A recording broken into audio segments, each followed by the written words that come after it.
Hello, welcome to Daily Wellbeing with Gemma. Today I want to talk to you about compassion fatigue. So this is a word that's normally used in industries like nursing, care work, maybe teaching and social work. And it's for situations where you're regularly seeing people who are going through challenges and suffering, and you're emotionally impacted by seeing that suffering. So you might find that you've got a lack of appetite, difficulty sleeping, maybe desensitized to those emotional situations in the future. It might be that you're really tired, exhausted, not as productive, and you could even have depressive symptoms.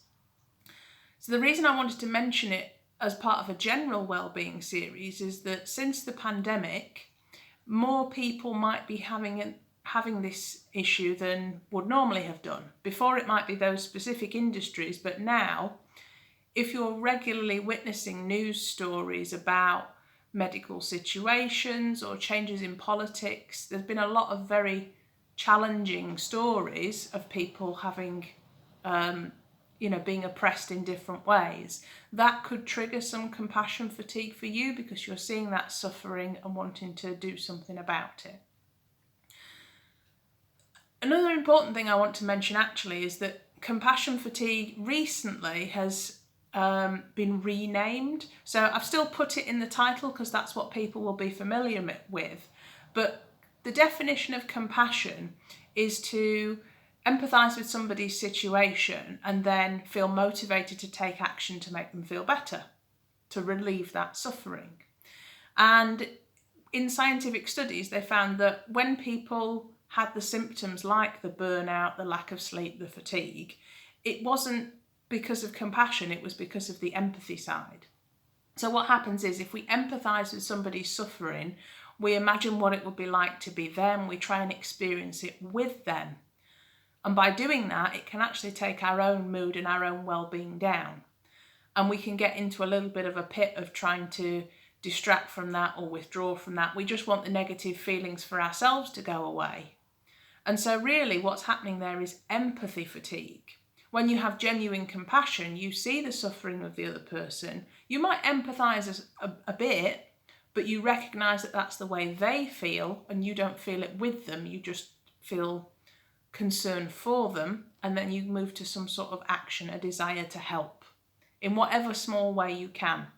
And when people are compassionate and they deliver that help, they do something productive about it, no matter how small, that tends to lift their mood a little bit.